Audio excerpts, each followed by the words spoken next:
All right. I have a few remarks to make before I start reading several passages from Selena and Her Mysteries. Firstly, I want to thank Jan Husko for talking me into doing this reading and signing gig. I want to thank Terry Smith, our new activities director, and David, our resort manager, for advertising and promoting this event. And I warn you, I'm a better writer, I hope, than I am a talker, so bear with me. I'm nervous. Here are some of my insights on writing and getting this book published. The book is authored by Moira DARRELL because there was already, unbelievably, an author by the name of Moira Wiley. Same spelling, and my name is actually Moira DARRELL Wiley. I decided to self-publish Selena and Her Mysteries because the book wouldn't have been mine. And not only that, it was ridiculously expensive to actually publish a book. And if I had had it sent to a publisher, they would have gutted it and rewritten it, and it wouldn't have been mine. The self-publishing process happened in stages for me. I wrote the book simply for myself over a 16-month period during the worst of the damdemic, and it was to keep me sane. That was the first stage. Then I became obsessed, which is my nature, to get the book up to my standards of punctuation, grammar, changing the scenes around to make the book seem less like a written agenda. So I basically blew up the chapters and moved them inside out, so to speak. That stage was finished. I printed out a final copy for myself on our printer. And I still wasn't satisfied that this was the end of my journey. So it was then that I decided that I wanted to get it into ebook form. There were several steps to this. I needed to figure out and find an artist for my front cover, a business to put the Word document into EPUB or Mobi for the ebooks. I needed ISBN numbers, and those are the numbers you see on products for sale. And I needed to copyright my book and my poems that were in the book. So when the ebook stage was done, I ordered a copy from Amazon and I read it, and it was like, oh, I have a book. There's a book on Kindle. However, I couldn't help but decide that it should be in a printed book form as well. I needed to see it. The same company that did the formatting made the book print ready for me. I sent it into Amazon KDP at Kindle Direct Publishing, and I can get any number of copies printed and delivered for a fee by Amazon within about 10 days. The downside, if you decide to go this way for self-publishing, is that you get no support. There's no publishing company, there's no individuals to promote your book. It's all on the author, you, me, to get the book out there. And this event is just to tell you about my book, about Selena and Her Mysteries. So in the writing, we all hear we should write about what we know. You will find I have incorporated the following things that I know and love into Selena and Her Mysteries. Poetry, love poetry. Pottery, yes. Chess, yes. Family, of course. Mystery, who doesn't love a mystery? Humor, I amuse myself. Drama. Words, yes, I love playing with words. Pets, and you will find there are 2 pets throughout the entire story of Selena. They are characters, sort of, in the book. Legal aspects, history. emotions, and I found that being older meant that I had many more experiences of emotions than I did when I wrote the one chapter 30 years ago. So even though I wrote this book for myself at the time, I feel it's a good read for people between the ages of 13 and 100, 105. It's a mystery book, but there's no blood and gore, so some men might not find it entertaining in that respect. Selena, can't read either, and her mysteries takes place entirely, well, almost entirely, but I'm not giving away the secret, in Ottawa. And so we have children in Ottawa, and we've been to Ottawa almost, and grandchildren, almost 20 times over the years. And I've loved the city, the atmosphere, the diverse culture, and the fantastic sights to see. In this book, the various scenes involve Selena's writing of poetry and her many diary entries, which give details to move her story along.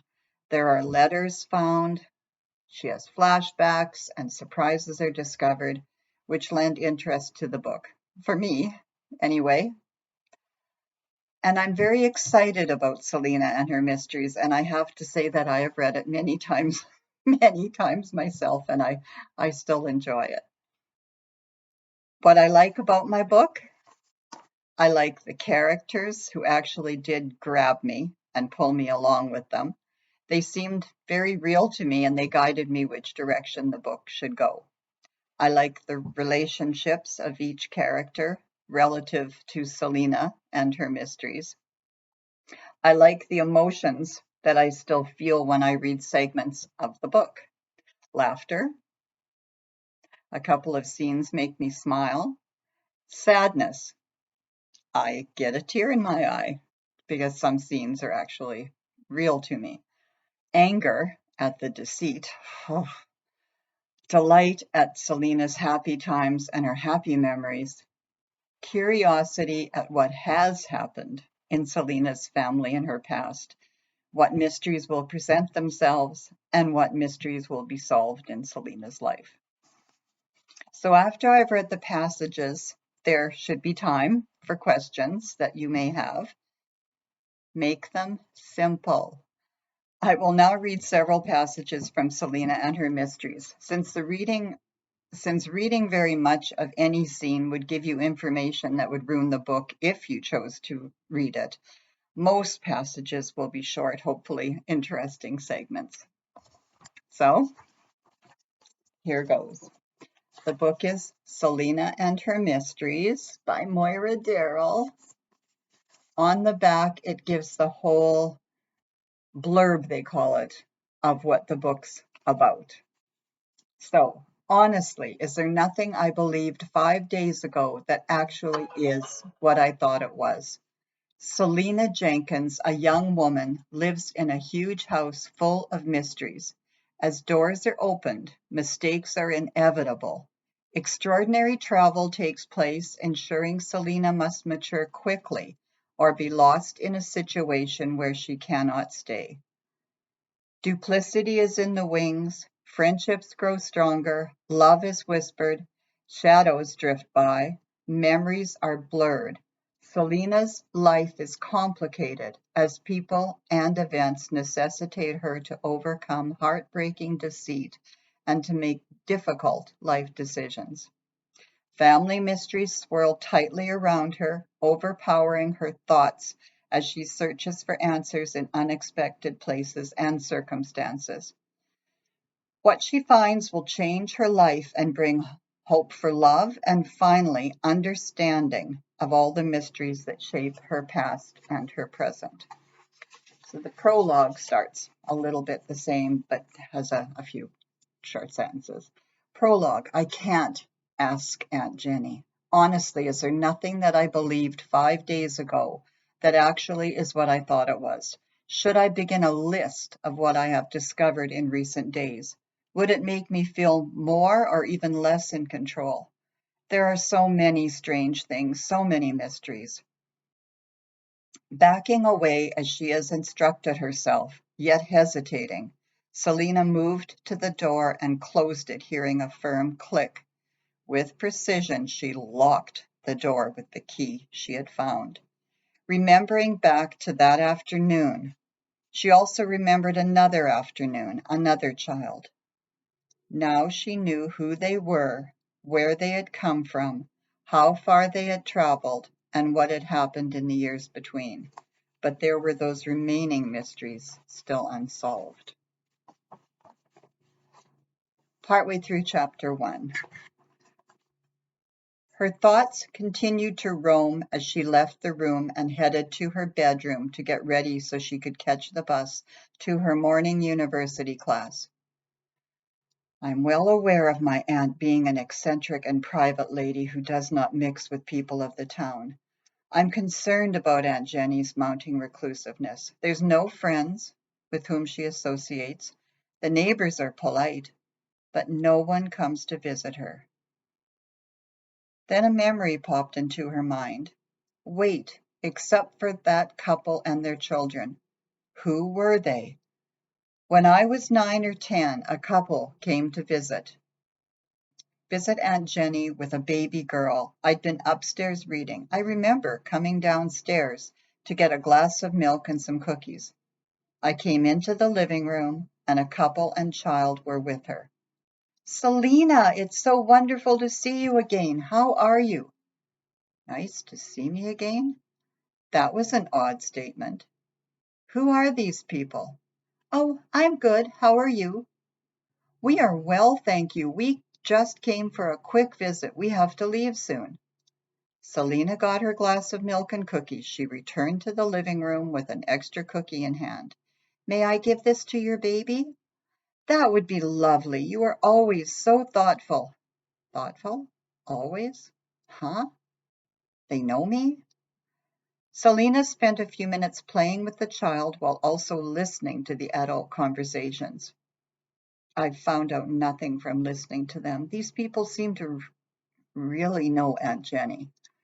There was a ping in Selena's memory as she studied the couple, but she could not dredge up an actual meeting with them. Her Aunt Jenny seemed genuinely happy and friendly while the couple visited. Her Aunt Jenny had sent Selena outside to play, so she had not been in the house to say goodbye when the couple and baby left. Upon returning to the house, Selena came into the kitchen to see what the noise was. Aunt Jenny was clattering dishes in the sink, muttering to herself, and appeared extremely agitated. Her movements were jerky. Selena feared dishes would be broken. Aunt Jenny, is everything okay? Where did the people go? Who are they? They knew who I was. I didn't know them. Just someone I knew from long ago, that's all. Selena saw fresh tears at the corner of her aunt's eyes. She was going to quiz her Aunt Jenny more, but her aunt had totally turned away rigidly from Selena to wipe the dishes. But I'm busy, Selena. Many years after, near Selena's 13th birthday, a couple visited again, this time with a different baby in tow, and no little girl, which Selena would have expected. What have they done with the other child? This time the couple again felt familiar to Selena in some indistinct memory she could not conjure up. But something's definitely off with that memory of them. I'm confused.